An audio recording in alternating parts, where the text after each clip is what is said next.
that when we did the London plan, we did tens of thousands of hours of consultation in this community on what do we want and how can we be successful. Yeah. And one of the big things that came out of it is inward and upward development. Yeah. That's one of the things that we know is cost effective, and we also know the city will benefit from. I've always said we live in a city now basically of 500,000 people. Yeah. Our downtown is not representative of that.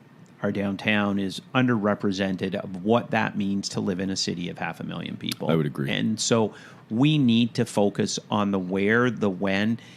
And I think when we do that, having and engaging in those conversations with neighborhoods around what that development is going to look like and what it's going to feel like is imperative. I think we have to do that. But to simply say you don't want it isn't a solution to a problem. Yeah. Because we need to develop our downtown. I go back to in 2014 when I was on the BIA here, we did a survey, and at that point in time, 55,000 people were coming into our downtown core every day to work. Really? Yeah. In 2014. 2014. In 2019, that number had dropped to 39,000. Wow. Okay, that's big. That's a big 2022, post-COVID, I'm going to tell you that number is half. Yeah, I don't even know. So the success of our downtown is going to be the conversion of our downtown to a neighborhood where people choose to live. Yep.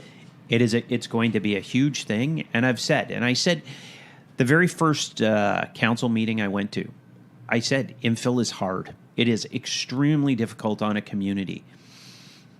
But it doesn't mean it's not the right thing to do, and it doesn't mean it's not what we agreed upon when we had the London plan put together. Yep. This is what we wanted to do. This is what we saw. I can tell you, I'm yet to go to a planning meeting dealing with an infill property where the neighbors aren't upset. Oh yeah, I mean, and that's the reality Yeah. of what we're dealing with. The question becomes: is it the right thing to do? Yeah. So how do you convince people that, hey, infill is the right thing to do? You know what I try to do, and I think I've done this really well. Having relationships with the developers who are developing in these communities is paramount, because what it gives you is an opportunity to talk to them from the beginning of when they're looking at doing a development. At that point in time, I'm a really big believer in community benefit agreements. Mm-hmm. I think tying a community benefit agreement to that development and creating that conversation and dialogue with the community of what do we want to get out of this. Mm-hmm. And I think you can do that. And I think most developers are very, very open to the fact that, you know what, this is what I want to do. This is how I want to do it. Great, but what are you going to do for the community? How does this benefit the community? I'm a big believer that feet on our streets benefits all of our communities. It benefits us from a safety aspect. Yep. It benefits us from a commerce aspect. So we get a lot out of that, but there needs to be other pieces to that pie, I think. And I think we can get that through items like that. But again, it goes back to our original conversation around sitting down and having a conversation. If the conversation is simply no is easy. Yeah. At the end of the day. It really is. A very, very simple conversation. Yeah. The harder conversation is, this is going to come.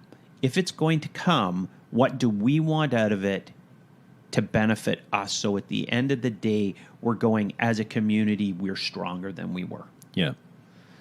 Where do you see, well, actually, no, before I ask that question, I'll say this.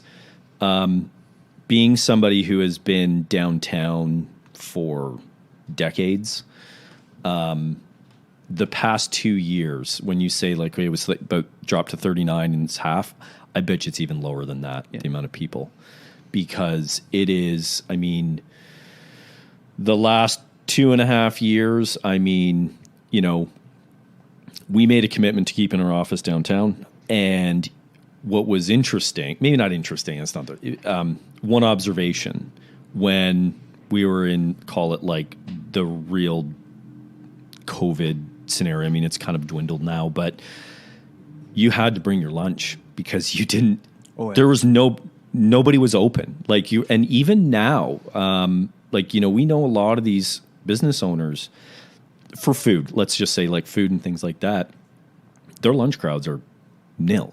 Agreed. And you look at it, there's only and we talk about it in the office a little bit. And I've chatted with a few business owners about it. I mean, there's only so much time that they can stick it out, right? A lot of them, and there's some businesses coming back. I know some of the office space, they have said, yeah, we can, let's go back to the office. But some of them are only getting 15% of their staff back. Now, I think it's kind of interesting timing because some of these bigger companies that you're seeing with some, economic shifts that are going on, they're starting to fire some people because they're trimming the fat. They just, that's what you have to do in certain times. But the whole work from home, I don't believe it's a long-term going to work. And for a few reasons. One is we are pack animals. We are designed to, I call it being tribes, whether that's in the workplace, whether that's your group of friends, whether that's your family. We are designed to be doing this, sitting across from each other, spending time face to face, not on a computer screen. Yep. We are healthier doing this. But the scarier part is that people need to realize they need, like a downtown core. Yeah. I mean, I remember, so my father, in the building where we're at,